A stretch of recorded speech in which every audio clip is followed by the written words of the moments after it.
Assalamualaikum warahmatullahi wabarakatuh. Perkenalkan, nama saya Nisa Miftahul Jannah dengan NPM 2408260171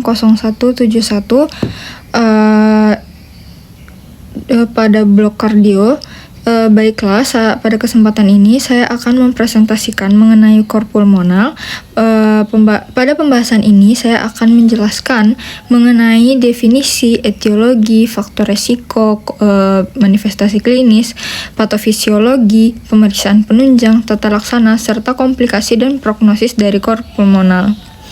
Pertama, itu dari definisinya.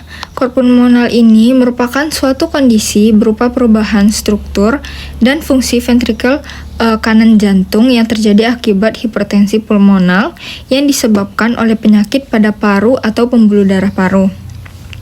Pada kondisi ini, peningkatan tekanan di pembuluh darah paru akan menyebabkan ventrikel kanan itu bekerja lebih keras dan untuk memompa darah menuju ke paru.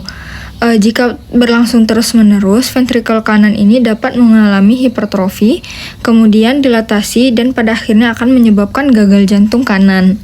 Etiologi dan faktor resikonya itu, terseringnya itu dari penyakit paru obstruktif kronik atau PPOK. Selain itu, kondisi ini juga dapat disebabkan oleh penyakit paru interstisial obstruktif sleep apnea, sindrom hipoventilasi akibat obesitas, kelainan dinding dada, serta penyakit vaskular paru. Beberapa faktor risiko yang dapat meningkatkan terjadinya kor pulmonal ini biasanya itu ada kebiasaan merokok, paparan polusi udara, penyakit paru kronis, obesitas, dan adanya riwayat tromboemboli. Yang ketiga, itu ada di manifestasi klinis atau dari gejalanya. Itu merupakan kombinasi dari penyakit paru yang mendasar dan tanda-tanda gagal jantung kanan.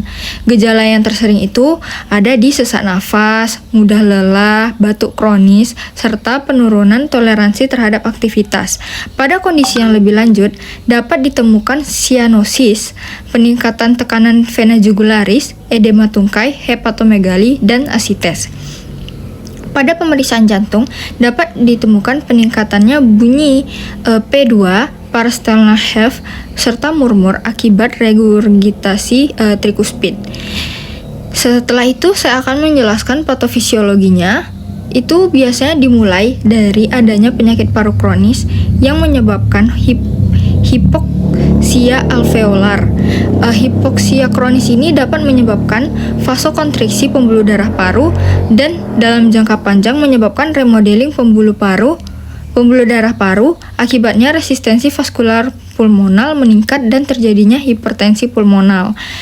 Peningkatan tekanan tersebut menyebabkan beban atau overload ventrikel kanan menjadi semakin berat. Awalnya, ventrikel kanan akan mengalami hipertrofi sebagai mekanisme kompensasi. Namun, jika berlangsung terus-menerus, ventrikel kanan dapat mengalami dilatasi dan penurunan fungsi. Pada tahap lanjut, kondisi ini itu akan menyebabkan gagal jantung kanan.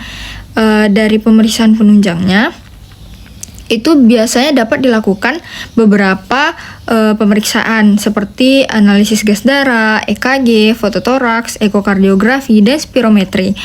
Analisis gas darah atau AGDA itu menunjukkan adanya hipoksemia. Kalau pada EKG dapat ditemukan tanda hipertrofi ventrikel kanan dan P pulmonal. Ekokardiografi ini digunakan untuk menilai struktur dan fungsi ventilasi ventrikel kanan serta memperkirakan tekanan pulmonal. Sementara itu, spirometri dilakukan untuk menilai adanya penyakit paru seperti PPOK.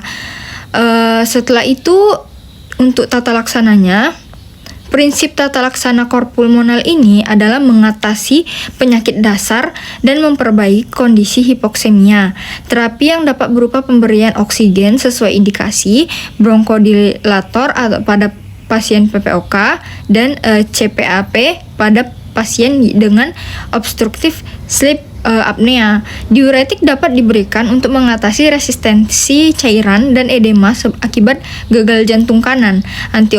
Dan juga adanya antikoagulan diberikan apabila terdapat indikasi seperti tromboemboli. Selain itu, berhenti merokok dan melakukan rehabilitas paru juga merupakan bagian penting dari tata laksana.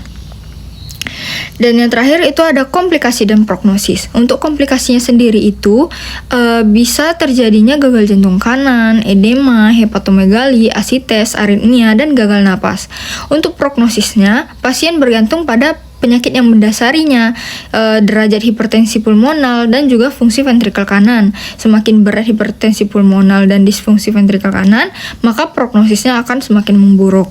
Jadi dapat disimpulkan bahwa KOR pulmonal merupakan kondisi yang berawal dari penyakit paru atau pembuluh darah paru yang menyebabkan hipertensi pulmonal, kemudian meningkatkan beban kerja ventrikel kanan, hingga akhirnya dapat menyebabkan gagal jantung kanan. Oleh karena itu, deteksi dan penata laksanaan penyakit dasar secara dini sangat penting untuk mencegah progresivitas penyakit dan memperbaiki prognosis pasien. Sekian presentasi dari saya. Assalamualaikum warahmatullahi wabarakatuh.